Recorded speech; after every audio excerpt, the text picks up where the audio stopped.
याला दे. रोमिला, मी आज इतक्या धावत पळत घरी का आलो होतोय माहितीये का तुला? मला काय माहिती, तू मला कधी काय सांगतोस का? काही गोष्टी आहेत ना न सांगता समजायच्या असतात, पण ते हिला कसं कळणार म्हणा. अहो काकी साहेब, आज मी ठरवलं होतं की आम्ही दोघांनी एकत्र जेवायला बसायचं, पण ही आहे ना एक नंबरची अप्पलपोटी निघाली. मी येण्याच्या आधीच जेवून घेतलंस. आता रेवा वहिनींचंच बघ की, अनय राजेंसाठी केवढं करतात त्या.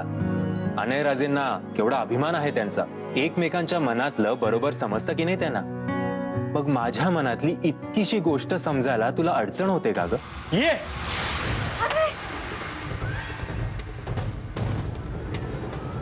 आणि सांग सगळ्यांसमोर की तू इतक्या खालच्या थराला का गेलीस ते. अनय, काय चाललंय तुझं आणि कसं बोलतोयस तू रेवाशी? असं झालंय तरी काय? ते तुम्ही तिलाच विचारा, तीच सांगेल तिने काय काय केलंय ते. अनय, मी काहीही केलेलं नाहीये आणि तुला जे वाटतंय ते मी कधीच करणार नाही. हो, मग मला एक सांग, अवनीला स्वप्नीलची भीती वाटते हे फक्त आपल्या दोघांनाच माहिती होतं ना? पण तरीही स्वप्नीलचं नाव वापरून अवनीला घाबरवायचं तूच ठरवलंस ना? अनय, हे सगळं काय चाललंय? बाबा, पूर्वी अवनी बरोबर जे काही झालं ते मी तुम्हाला सांगितलं होतं. स्वप्नील नावाच्या एका मुलाला घाबरून आपली ओळख बदलून अवनी इथे आली आहे. आणि जेव्हापासून हे रेवानी उघड केलंय तेव्हापासून स्वप्नील तिला जरा जास्तच त्रास देतोय. पण आज तर रेवा पकडलीच गेली. हे सगळं ती स्वप्नीलचं नाव वापरून करतेय बाबा. हे तुला सांगितलं कुणी? मी स्वतः आज अवनीच्या घरी स्वतःच्या डोळ्यांनी बघितलंय. रेवा अवनीला घाबरवत असताना तिथे मी होतो. हे बघा, नाही तुझा काहीतरी गैरसमज झालेला असू शकेल. रेवा असं काही करणार नाही याची आम्हाला खात्री आहे. मलाही होती, पण स्वतःच्या डोळ्यांनी बघितलेल्या गोष्टी आपण नाकारू शकत नाही ना. हे बघ, आता हे कोड्यात बोलणं बस झालं, काय ते स्पष्टपणे सांग. बाबा, जेव्हा जेव्हा अवनीवर हल्ला झाला त्या प्रत्येक वेळेला रेवा जागेवर नव्हती. जेव्हा तिच्यावर पहिल्यांदा हल्ला झाला तेव्हाही ती कुठे होती मला माहिती नाहीये. दुसऱ्यांदा मी ऑफिसमध्ये असताना जेव्हा अवनीवर हल्ला झाला तेव्हा मी घरी फोन केला होता, तेव्हाही रेवा घरात नव्हती.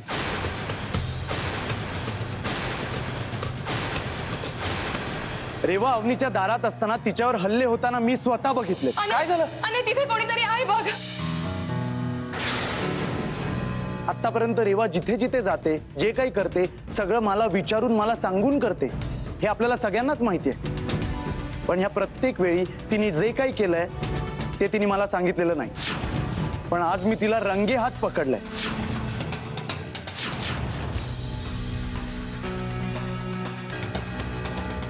रेवा, अगं एका गरीब मुलीला छळून तू काय मिळवलंस ग? सांग ना मला. आता गप्प काय?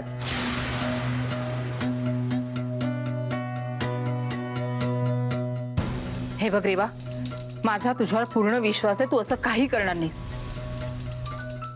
पण तरी जर का चुकून तुझ्या हातून असं काही घडलं असेल ना तर कबूल कर. संशयाचं बी तुझ्या संसारात रुजू देऊ नकोस रेवा. रेवा, तू गप्प का? बोल रेवा. हे बघ, आम्ही दोघे तुझ्या पाठीशी आहोत. सरनोबतांचे आदर्श सून आहेस तू. तुम्हा दोघांच्या सुखी संसाराची उदाहरणं देतात लोक. असं असताना तुमच्यात हे गैरसमज बरे नव्हेत. बोल बाळा. तिचं गप्प बसणं तिच्या विरोधात पुरावा देत आहे. आणि ह्या गोष्टीसाठी मी रेवाला अजिबात माफ करणार नाही.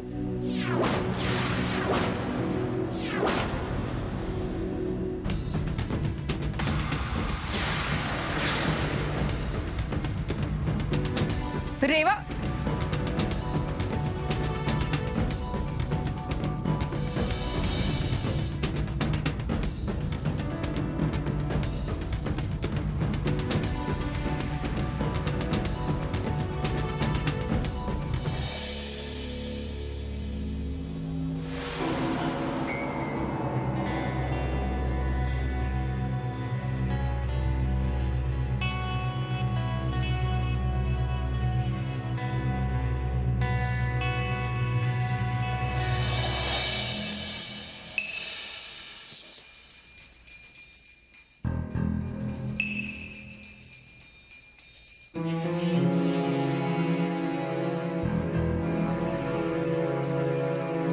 ही रेवा माझाच डाव माझ्याच विरोधात उलटायला निघालीये की वाटत.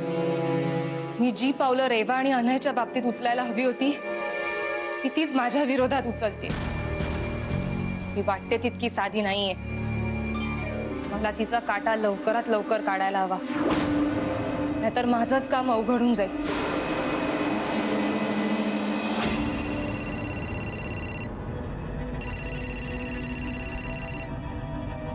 क्या रात्री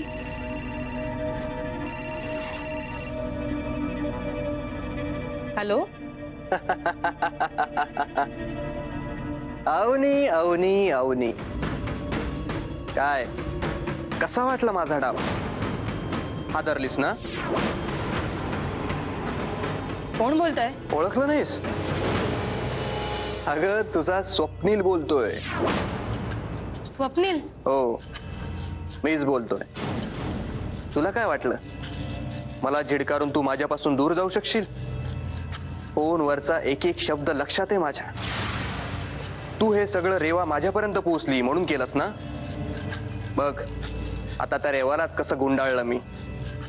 गुन्हा केला मी आणि गुन्हेगार ठरली रेवा. माझ्या आयुष्यात ढवळाढवळ करण्याचा बदला घेतला मी. आता अनयच्या नजरेत गुन्हेगार तीच असेल. बघ माझं काम करता करता तुझंही काम केलंच की मी. अनय आणि रेवाला वेगळं करण्याचं. आता तरी पटलं ना की माझं तुझ्यावर किती प्रेम येते? काय हवंय तुला? का माझ्या मागे लागलायस तू? तुला सांगितलं ना माझं तुझ्यावर प्रेम नाहीये. कळत नाही तुला? ओरडू नकोस. तुला माझ्यावर प्रेम करावंच लागेल आणि उद्या मला भेटायला यावंच लागेल. नाही, मी नाही येणार आहे. कळलं तुला? कधीच नाही येणार. येशील, नक्की येशील. आणि नाही आलीस ना तर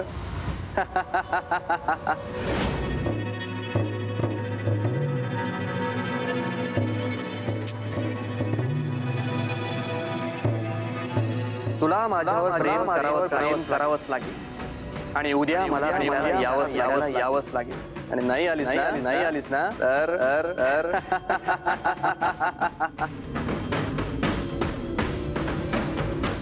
ऐकलंस ना रेवाची किती नाटकं चालली आहेत ती. आदर्श बायको म्हणे. उगाच हसू नकोस. दुसऱ्यांच्या आयुष्यात दुःख आल्यावर तुला हसू येतं का? कारण तू नेहमी मला रडवत असतो. तुझ्या लेखी मी पोरकट असेन किंवा आळशी असेन, पण पाताळ यंत्री तर नक्कीच नाहीये. मी नाही त्यातली, छडीला गावातली. हे तुझी शाळा कुठची ग? नाही, काय बोललीस तू? म्हण. तेच ते. काय म्हणालीस तू? मी नाही त्यातली, छडीला गावातली. अगं ते कडी लावा आतली असं म्हणतात. असू दे असू दे.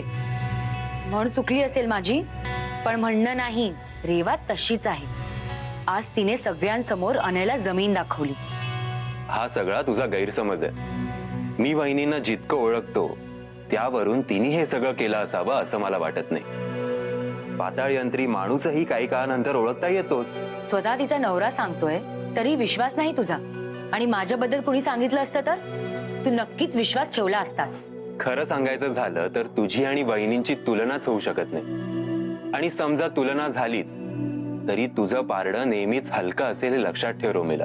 काय की सूर्याची आणि काजवाची तुलना होत नाही ना आपल्या. आम्ही 10-10 कोटी या घरात आणले तरी आम्ही काजवे. आणि ती मोलकर्णीची नात दरिद्री पावलांनी या घरात आली तरी ती सूर्य. रोमेला, माइंड युअर लँग्वेज. या गोष्टी पैशानी तोडणं कधी बंद होणार आहे ना देव जाणे. असो, तुझ्याशी वाद घालून काय फायदा? सोप आता. तसंही सकाळी लवकर उठल्यावर बहिणींच्याच हातचा चहा पिणार आहेस. काहीही झालं तरी त्या रेवाचं नाक वरती ते वरतीच. का केलं रेवानी असं? माझा किती विश्वास होता तिच्यावर. अजूनही मला खरं वाटत नाही तिने हे जे काही केलंय ते. फुलासारखी नाजूक आणि भावनाप्रधान रेवा असं वागेल यावर कोण विश्वास ठेवेल? पण जे मी डोळ्यांनी पाहिलंय ते नाकारू तर शकत नाही ना. तू असं करायला नको होतोस रेवा. अगं निदान आपल्या नात्याचा तरी विचार करायचा. तुझं हे रूप बघून मी शॉक झालोय. विश्वास तरी कोणावर ठेवायचा आता.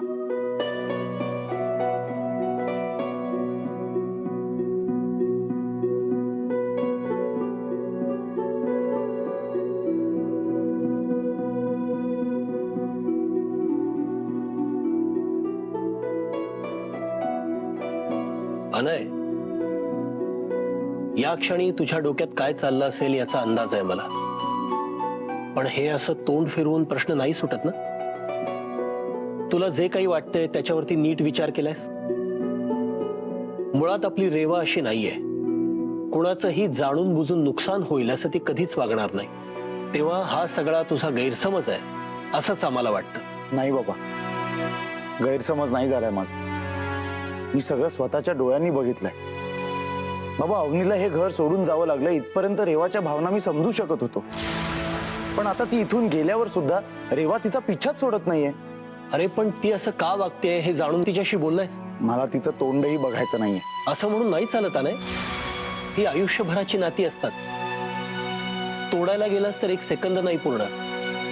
पण हीच नाती पुन्हा जोडायला जाशील तर अख्खं आयुष्य कमी पडेल. बाबा, सगळ्यांसमोर मी जेव्हा तिला विचारलं तेव्हा ती काही बोलली? ह्या घरात तिची बाजू मांडण्यापासून तिला कोणी बंदी केली आहे का? त्यानंतर ती तुमच्याशी किंवा आईशी येऊन सुद्धा काही नाही बोलली. ती गप्प होती कारण चूक तिचीच आहे. अनय, तू सगळ्यांच्या समोर तिच्यावर आरोप केलेस तर ती काय बोलणार?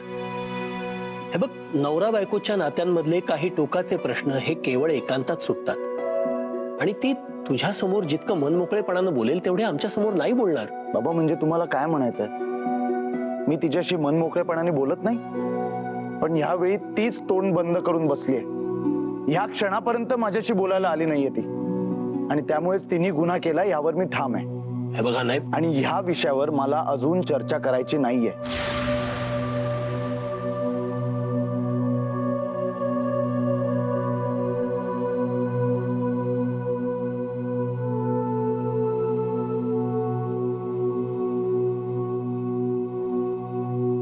अनय, स्वतःच्या मनाला एकच प्रश्न विचार.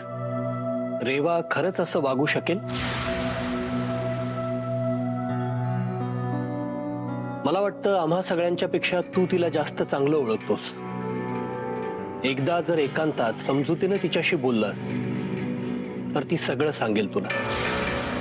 यापेक्षा आणखी काय सांगणार मी तुला?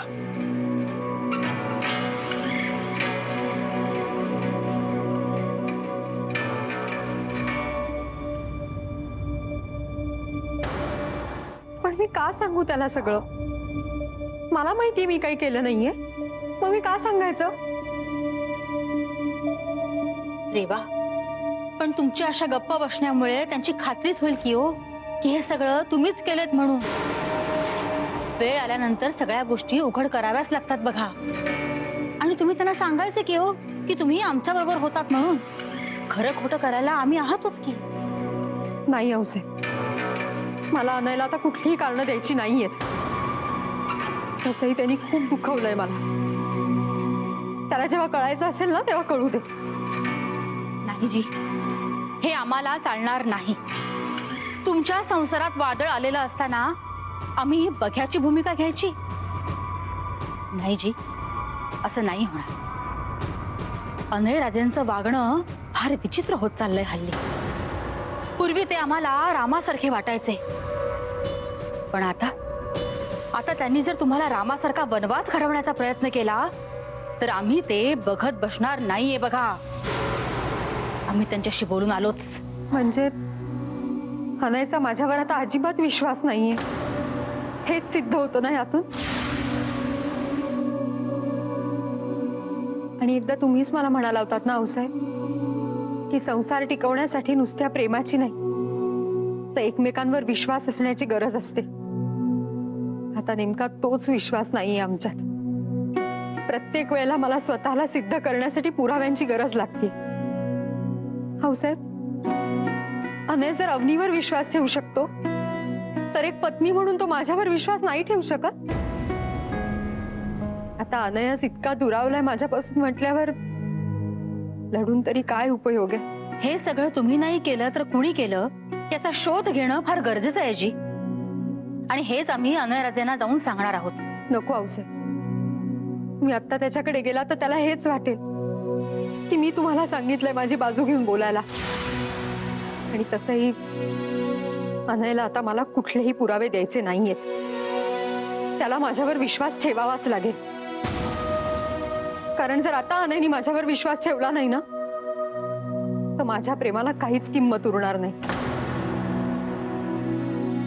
आणि मला माहितीये मला काय करायचंय.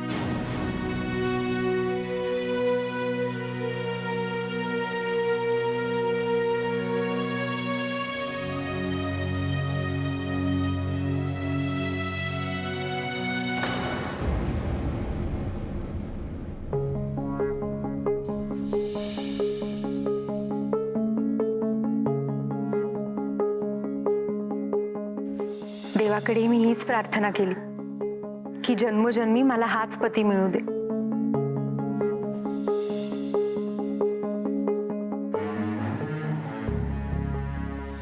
तुझ्याशिवाय नाही करमत मला. आणि हे तुलाही चांगलंच माहितीये.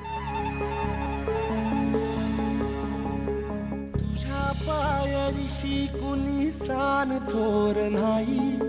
साध सुन्या काळजाची तुझ्या कानी जाई.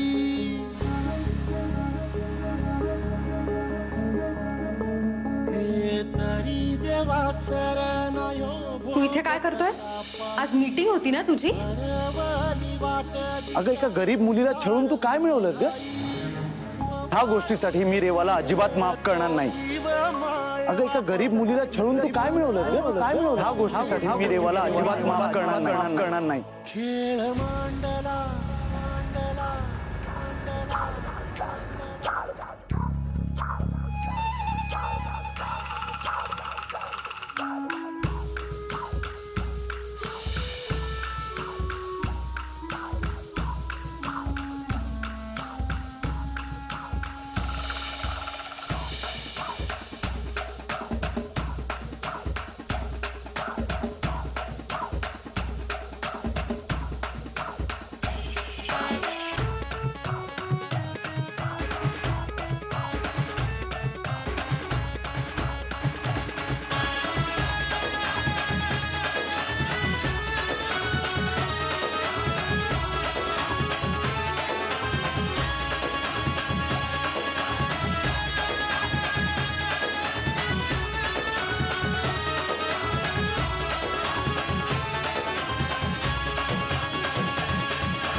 अनय, तुला जे काही वाटतंय ते मी केलेलं नाहीये. आणि या गोष्टीवर तुला विश्वास ठेवावाच लागेल.